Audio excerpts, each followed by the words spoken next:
Ардагер мугалимдер окуу жайдын куту жана жүзү. Мындай сөзүн окуу жай башчысы Каныбек Исаков куттуктоосунда билдирди. Аны менен катар эле Ош мамлекеттик университетинин ар тараптуу өнүгүүсүндө алардын салымы чоң болгонун кошумчалады. Мындан сырткары 130 000 сом өлчөмүндөгү акчалай белектер тапшырды.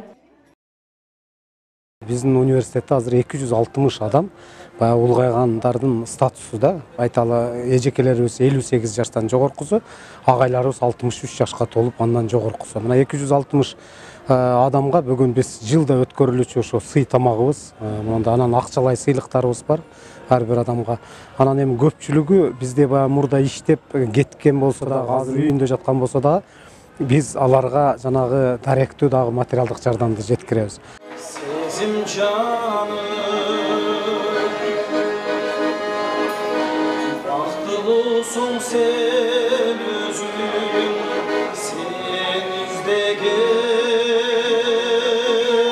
özgürülmüydün özün.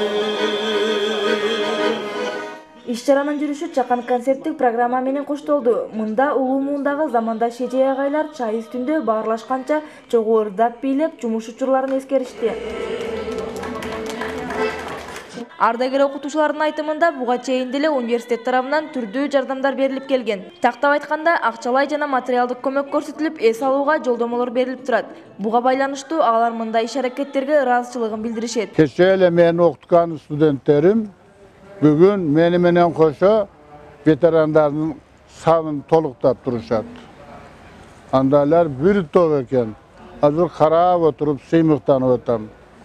Мен өзүм окуткан студенттер, мен өзүм окуткан шакирттер мени менен кошо иштеп атканына мен сыймыктанам. Биринчиден кызмат берди, орун берди, кабинет берди, сабак жүктөмдөрдү берди, сабактарды берди, менин көңүлүмдөй сабактарды берди. Мен дагы жүрөгүм менен иштедим. Мен студенттер менен, жаштар менен иштегенди жакшы көрөмүн. Эске салсак, бүгүнкү күндө окуу жайда эмгектенип эс алууга чыккан 2000ден ашуун ардагер окутуучу бар. Гүлсара Сапарбай кызы, Элеман Сайдилда уулу, Үмүт телестудиясы.